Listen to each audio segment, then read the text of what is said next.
घरी जाईल, एक एक दोन दोन वाजता घरी जाईल. कोणी तर राहत नाही का घरच्या लोकायले, साहजिक आहे. त्याची बायको संतापून गेली. एक दिवस हे बेवडं फुल दारू केलं, रात्री 2 वाजता घरी गेलं. दारूच्या नशेत घरी गेलं. आणि घरी गेल्यानंतर त्याच्या बायकोले रागच आला होता याचा. त्या दारू पिणाऱ्याच्या बायकोने काय केलं, रात्री आपल्या ते अंदरचा दरवाजा बंद करून दिला आणि कडी लावून गेली, मस्त झोपून गेली.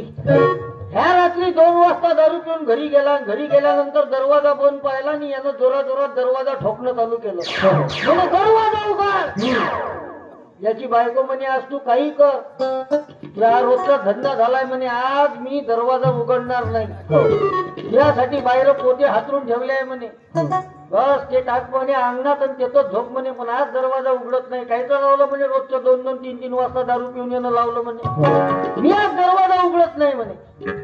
ते बेवडं ते दारू पिणारा आपल्या बायकोले म्हणे, पाय तुला जर दरवाजा उघडला नाही तर मी म्हणे माझ्या विहिरीत जीवच देतो म्हणे. याची बायको म्हणे तू जीव दे का काही दे, पण आज मी काही दरवाजा उघडला नाही. यानं ते ऐकलं, ह्या दारू पिणाऱ्याला राग आला.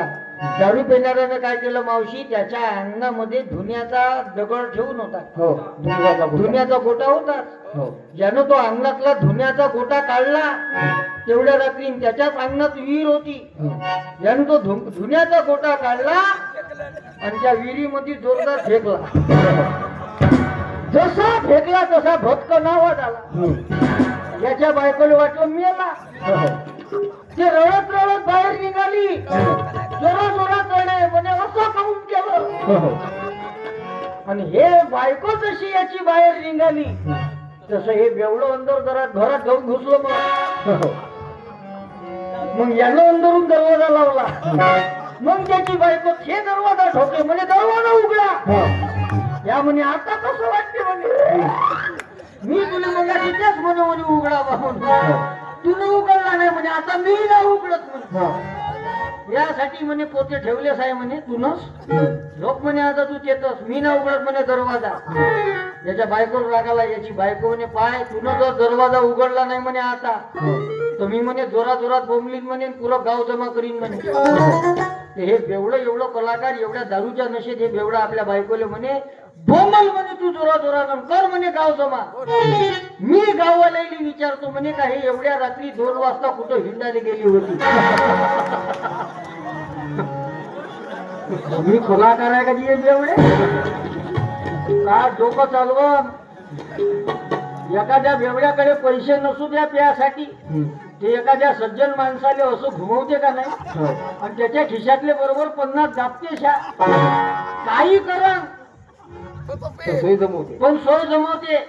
त्या दिवशी एक कीर्तनात एक भेटला मला तसा म्हणे, महाराज तुमच्यासाठी 6 वाजतापासून येऊन बसलो म्हणे कीर्तनाले. म्हणलं टाइमच 8 वाजताचा होता, तुम्ही काय 6 वाजता आले. नाही म्हणे तुमचे रोज युट्यूब वर कीर्तन ऐकतो म्हणे, मला तुम्ही खूपच आवडता म्हणे, कीर्तन तर खूपच आवडते म्हणे. 10 किलोमीटरहून आलो म्हणे मी तुमच्यासाठी. महाराज म्हणे 6 वाजतापासून आलो म्हणे. मला त्याचा खूप म्हणजे कळवळा वाटला.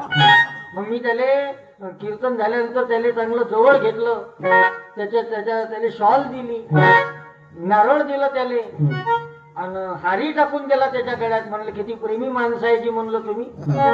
सगळं कीर्तन झालं. तो मला मग पुन्हा भेटला कीर्तन झाल्यावर म्हणे, महाराज हे शॉल गिल राहू द्या म्हणे, 6 वाजतापासून आलो म्हणे, अंग पाहिलं दुखून राहिलं म्हणे, दवाखान्यात जावं लागते म्हणे मला. म्हणलं जा ना. नाही म्हणे पैसे नाही म्हणे आपल्याकडे. म्हणलं मग मी काय करू. नाही म्हणे 50 रुपये द्या म्हणे तुम्ही. मी म्हणलं 50 रुपयात कोणता इलाज होणार आहे जी. म्हणलं नाही म्हणे आमच्या इकडे सस्ता डॉक्टर आहे म्हणे. मी साध्या मनाने त्याने पैसे देऊन दिले. मग हे लोक सांगायला लागले अजी म्हणे, महाराज तो पेदाळ होता म्हणे,